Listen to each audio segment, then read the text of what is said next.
ગામ મારું નાનકડું ટાંડી ગામ છે હું રાજસ્થાનમાં હું 1.5 વર્ષથી આવું છું માનતા નથી મારી મેં ખાલી ઈચ્છા કરી હતી કે મારે દીકરો થવો જ જોઈએ તો મારી દીકરો થયો અને પછી મારે પથરીનો દુખાવો પડ્યો હતો તો રાતરમાં મેં મારી 3-4 દવાખાના બદલ્યા અને બહુ ખતરનાક દુખાવો હતો આખા ઘરના મારી બહુ હેરાન થઈ જતા હતા બહુ દવાખાના ફર્યા 3 પથરીઓ બતાવી મારી ઓપરેશન કરવા કીધું 1000 રૂપિયાની એક ટેબ્લેટે લીધી મારી પણ પછી મને ખબર નહીં એવું સપનું આવ્યું શું મને આમ જાગતી આંખે મારી મને એવું થયું તો મેં કીધું કે મારી તારા માટે સુંદડી લઈને આવી અને મારા મા બાપને હું દર્શન કરાવવા લઈને આવીશ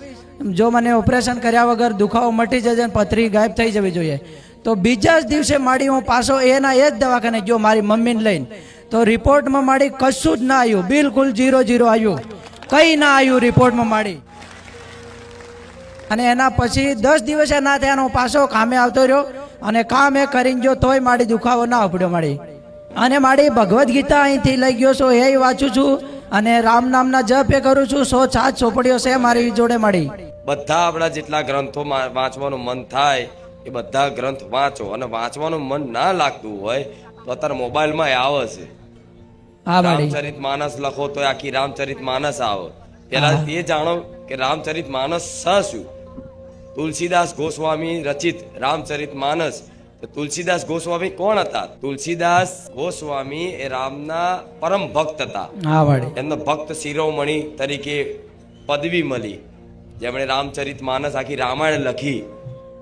બીજી રામાયણ છે વાલ્મીકી ઋષિએ લખી હતી પણ આ જે નવી રામાયણ લખી અવધી ભાષામાં દેશી ભાષામાં ગામડાની ભાષામાં એ તુલસીદાસ ગોસ્વામી રચિત છે એ રામાયણનો પાઠ કરો એમાં ભગવાનની ભક્તિ ભગવાનની મહિમા ભગવાનની નામની મહિમા એ વિશેષ રૂપથી વર્ણન કરવામાં આવ્યું છે તો જેથી આપે રૂપે ભગવાનનું ચરિત્ર સાંભળવાથી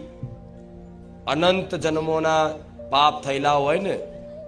એ બધા નષ્ટ થાય ખાલી ભગવાનનું ચરિત્ર સાંભળવાથી કથા સાંભળવાથી નામ તો સજ પણ ભગવાન લીલામય છે ભગવાનનો વાસ ક્યાં ભગવાન નામમાં છે ધામમાં છે લીલામાં છે અને રૂપમાં છે ક્યાંક ભગવાનની લીલા ચાલતી હોય ધારો કે રામાયણ કોઈ પાઠ ચાલતો હોય કોઈ ભવય ચાલતી હોય પણ અચાનક જોવા મળે તો બહુ સૌભાગ્ય માનવાનું કે આ ભગવાનની વિશેષ કૃપા થઈ જઈ મને ભગવાનના લીલાના દર્શન થયા મને સાંભળવા મળ્યું